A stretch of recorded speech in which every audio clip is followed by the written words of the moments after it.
വിലക്കയറ്റം ഒരു രക്ഷയില്ലാതെ തുടരുമ്പോൾ വിപണിയിൽ കർശന ഇടപെടലുകളുമായി സർക്കാർ ഇറങ്ങുകയാണ്. 6,60,50,000 മെട്രിക് ടൺ അരി വിതരണത്തിനെത്തിയിരിക്കുന്നു.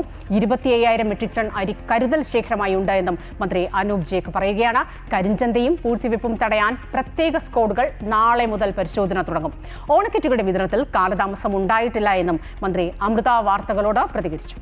വി.ഡി. സതീശൻ സർക്കാർ അധികാരമേറ്റെടുത്തതിന് തൊട്ടു പിന്നാലെയാണ് ഓണമെത്തിയത്. അതിനു മുമ്പേ വിപണിയിൽ വിലക്കയറ്റം രൂക്ഷമായി. വിലക്കയറ്റം പിടിച്ചു നിർത്തുന്നതിനൊപ്പം ഓണവിപണിയിൽ സാധനങ്ങളുടെ ദൗർലഭ്യം ഉണ്ടാകാതിരിക്കാൻ കർശന നടപടികളാണ് ഭക്ഷ്യ സിവിൽ സപ്ലൈസ് വകുപ്പ് സ്വീകരിച്ചിരിക്കുന്നത്.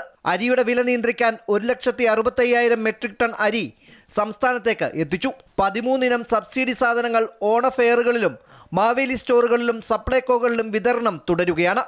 കരിഞ്ചന്തയും പൂഴ്ത്തിവെപ്പും തടയാൻ കർശന പരിശോധന നാളെ മുതൽ ആരംഭിക്കുമെന്നും മന്ത്രി അനൂപ് ജേക്കബ് പറഞ്ഞു. അടുത്ത 3-4 ദിവസം വളരെ കർശനമായ പരിശോധനാ സംവിധാനങ്ങൾ ഏകീകരിച്ച് കൊണ്ടുവരാനുള്ള തീരുമാനമെടുത്തിട്ടുണ്ട്.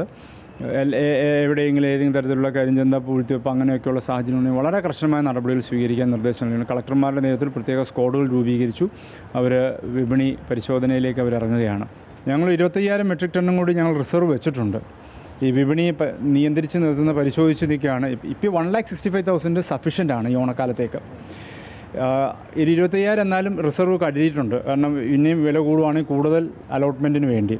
ഓണക്കിറ്റുകളുടെ വിതരണത്തിൽ ഒരു കാലതാമസവും വരുത്തിയിട്ടില്ല. 90% കിറ്റുകളും വിതരണത്തിന് എത്തിച്ചു കഴിഞ്ഞു. നാളെ ഇത് പൂർത്തിയാകും. കിറ്റിന് ഒരു കാലതാമസവും ഉണ്ടായിട്ടില്ല.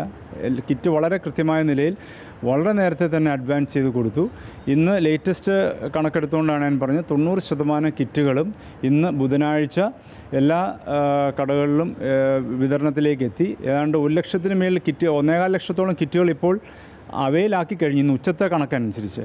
ഓണക്കാലം കഴിഞ്ഞാലും ജനങ്ങൾക്കിടയിൽ ഏറെ സ്വീകാര്യതയുള്ള ആന്ധ്രയിൽ നിന്നുള്ള OMSS അരിയുടെ വിതരണം തുടരുമെന്നും അനൂപ് ജേക്കബ് അറിയിച്ചു.